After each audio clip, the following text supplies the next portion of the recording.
So, welcome to day 2. So just as a recap, yesterday obviously we looked at the basic chords, we looked at some downstrokes and some accuracy tips and hints of how you can actually play it properly, being in control of what you're playing, which is really important. Starting off really basic level, but hopefully you've got all that in your brain now, it's all there, and now we can look forward to day 2, where we're going to start doing a bit more strumming, but this is all about timing. Today is all about timing and playing with a metronome. So we're going to get you playing along with the metronome, playing the chords in the sequence they are in the song, which is great, because hopefully you've got all that already, starting off slowly. And then obviously following that, we give some more tips and hints on how you can help with your counting and your timing. And then obviously tomorrow we'll be looking, I don't know why I keep doing that, and then tomorrow we'll be looking at putting some actual rhythm patterns down and playing along to the actual backing track as well. And that will complete your 3-day journey. So let's crack on with the timing segment for day 2. Right then, okay, so timing. Probably not my greatest forte, but I'm getting better at it as I get older. So what we're thinking of, obviously you can hear the songs, you can hear the song and where the chord changes are going, but obviously before you actually get into playing it, you need to get some sort of sense of timing of what it is in your brain. So what we're going to try and do now is nice and slowly, just start playing the chords, but counting them in groups of 4, like this. 2, 3, 4, 1, 2, 3, 4. Do it out loud if you want to start off with. And this is the sequence of the verses and the intro. Actually, slow it even down even more actually. I was actually virtually on the pace of the record. So you're thinking all the time, just in your mind now, going, thinking what you did on day 1 as well, looking at your chord changing, making sure it's accurate. And then we'll just do the G, D, C bit. Like that. Down to the C chord where we're going to just do it twice as long. Keep speeding up. So that's the trouble, you keep speeding up. And it makes it difficult for you to follow. So you'll be all over the place, especially some of the drummers I play with. God, and I speed up, slow down, everything, just like that. So you're putting all the elements of yesterday, and you're putting those chords in, and you're counting 1, 2, 3, 4. So each count to 4 on what the chord is you're playing. So the E minor is going 1, 2, 3, 4, 1, 2, 3, 4. And the D is going 1, 2, 3, 4. And back to the E minor, 1, 2, 3, 4.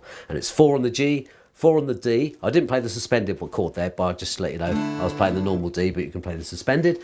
And then you do 1, 2, 3, 4, 1, 2, 3, 4 on the C. So in your mind you're counting, but you're probably way out of time, because I certainly was then. So what you need to do is get the metronome, download it on your phone. There's loads of apps for them on, or you can buy one, probably just use it on an app.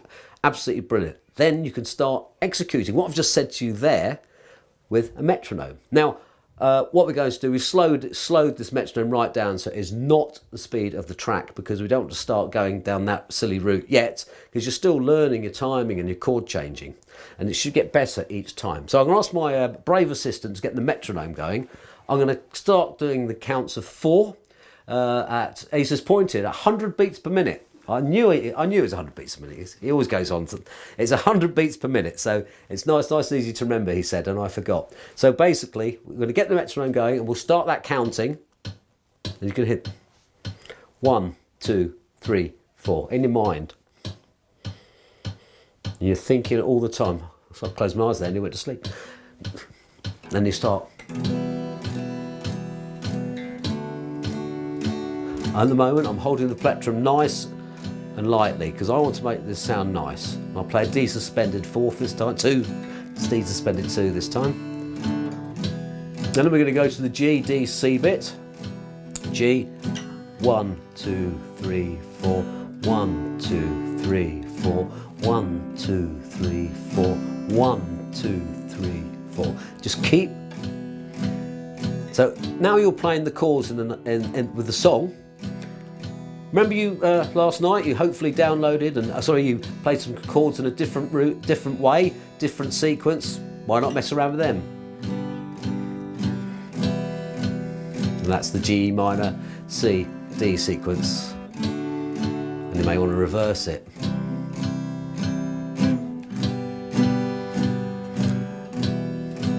All the time you're playing bang on that beat. 1, 2, 3, 4. 1, 2, 3, 4.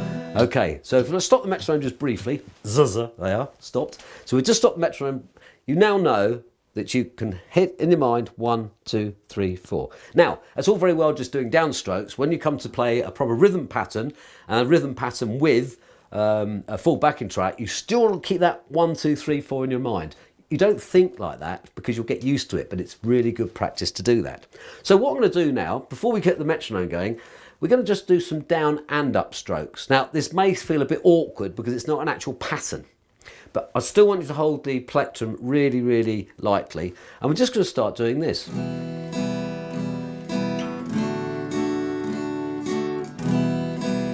And this is like the start of a rhythm pattern. I know it sounds a bit bland, and that's because it is bland, or insipid, whatever word you want to use. So we're just doing that now. And we're going to do it exactly the same way as we did with the downstrokes. 1, 2, 3, 4, 1, 2, 3, 4. And then at the end of it, I'm going to double the speed of it. I don't expect you to do that, but I'm just going to give you a flavour of how it sounds when you go 1. So you're going, so it's quicker, but you're still going 1, 2, 3, 4, 1, 2, 3, 4, as opposed to 1, 2, 3, 4. If you can get to that stage, even better, but it's just to emphasise that the pattern, although the pattern's the same, you can change the speed of your strumming, but you're still in your mind going 1, 2, 3, 4. So what I'm going to do, we're going to get the pattern going. We're going to start off with downstrokes, down up strokes, and then I'm going to play it twice as fast, the pattern, but still in my mind going 1, 2, 3, 4. Okay, press the old button, well, here we go. So we're doing just the downstrokes. Now this time I'm going to add in the upstrokes as well. It's quite difficult doing this actually. We're going to just hit the G, D, C bit now. And then down to the C. Terrible, see, I can't do it. All the time, 2, 3, 4. 1, 2, 3, 4. 1, 2, 3, 4. 1, 2, 3, 4. 1, 2, 3, 4. So the downstrokes are what you're hitting 1, 2, 3, 4. So I've doubled the speed of what I'm playing, and now it sounds a bit more like a song, doesn't it? Because that is not far off the main strumming pattern. A few embellishments and stuff to put in, but if you are able to do that, have a go at that. Still holding the plectrum nice and lightly and making sure you're just hitting your target notes. You can just practice doing that. 1, 2, 3, 4. Making sure you're in time with that metronome. So hopefully that's given you a good flavour about the timing and the fact that you're going 1, 2, 3, 4, but 1, 2, 3, 4 doesn't mean 1, 2, 3, 4. You can do other stuff around that. When we get onto the actual strumming pattern, you'll see that that last faster pattern I played nearly reflects the song, but you put some other embellishments in with it as well, and suddenly you've got your own total pattern. I don't know why I keep looking over there. I haven't got a script, I promise you. So you'll see as it actually builds up. So I hope that's been giving you a really, really good sort of oversight on how the timing of this song, and obviously lots of other songs, really work. So what we're going to take away with that last session is all about the timing. 1, 2, 3, 4. Now there are lots of more complicated rhythms. You might have a waltz which goes 1, 2, 3, 1, 2, 3, or whatever it might be. But what we're saying is you got that timing into your head. You've got to start slow. You have to use a metronome or some sort of beat, otherwise you'll be all over the place.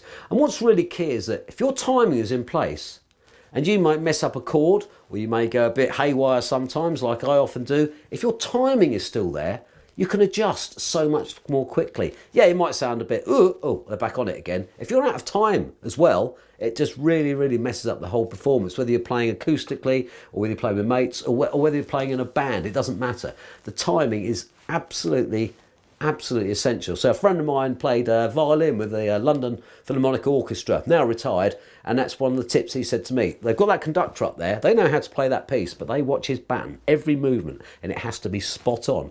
And if a professional musician of that quality says it, I think you can transfer it to this. Because I personally believe a lot of people don't pay enough attention to timing. You can speed up and slow down, but it is noticeable and it sounds haphazard. So keep those going in your main 1, 2, 3, 4. Doesn't matter what song you're learning, if you've got that in your brain, it'll soon disappear because you'll get the tapping. Use your feet. That's the thing that I tend to do. Instead of going 1, 2, 3, 4, when you put the metronome off, you probably can't hear me, but I actually tap in my feet. And you just do that. And your foot should, in most instances, just carry on doing it. And you won't even know you're doing it, but you'll just naturally be in time with your feet and your whole body starts to get rhythm and expressive. So don't just gloss over and go, well, I can do that. Really pay attention to this particular section on the timing, because it'll mean nothing when you get to go and play some more complicated rhythms. So practice and homework and a bit of fun time now. So, as you say, we started at 100 beats per minute, which is not too slow, and it's certainly not the speed of the record. But what I suggest is that get your metronome. If you're struggling in any way, start really slowly and build your way up. Okay, so you're starting at 60 beats per minute, going up to 80, and then with an aim of getting to 100, possibly 120 if you really are keen and are playing accurately. I would say do not do that if you're not 100% accurate. So you just build it up nice and slowly, which is a really good thing to do. What the other thing I think is really quite good fun, whether you can do that yet or not, when you're on 60 beats per minute, try changing the chords without looking at your guitar. So you might want to slow it down to even 40. I don't know, that's probably a bit too difficult, but so you're doing something like this. You think, right, D chord, like that. And you're playing that, not necessarily paying too much attention to the notes you're playing. This is all about the finger, getting the fingering there and then going, yep, that's all in tune. Not only is it in tune, all the notes can actually hang out together. So that's really quite good practice. So you're getting your coordination between your right and left hand, you know, perfect, but you're doing it in time and also doing it trying not to look at your guitar, because that's a little bit of fun. And then taking it one step further, I think we need to start looking at the root notes I showed you of the chords. So try and do this, but whatever. So that's your E and D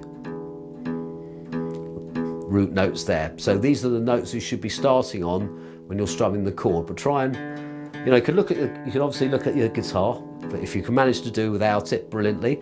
Then we come on to the G, then to the D, and then the C. Phew, made it. And then back to E minor to D. Again, start out like even this speed, so you can actually feel your way. It doesn't matter if you stop and then hit it like that, because if you're going a really slow rate, like this, and then you go into the D, you can actually feel your way onto the string. Make sure it's accurate, and you'll find that's quite a lot of fun. And then one step further, remember in day one, we asked you to sort of like do your own chord progressions. Why not do some of those using the root notes as well? Like the G, E minor, C, D riff, for example, or anything else that you've actually put together yourself. And I think you really will start to notice a massive improvement over your control and over the way that your timing is there. Because what you're doing, you're in control of what you're doing, but you're also doing it with a metronome as well. So have a go at that. And when you're obviously think you've mastered all that, then you could well be ready for day 3.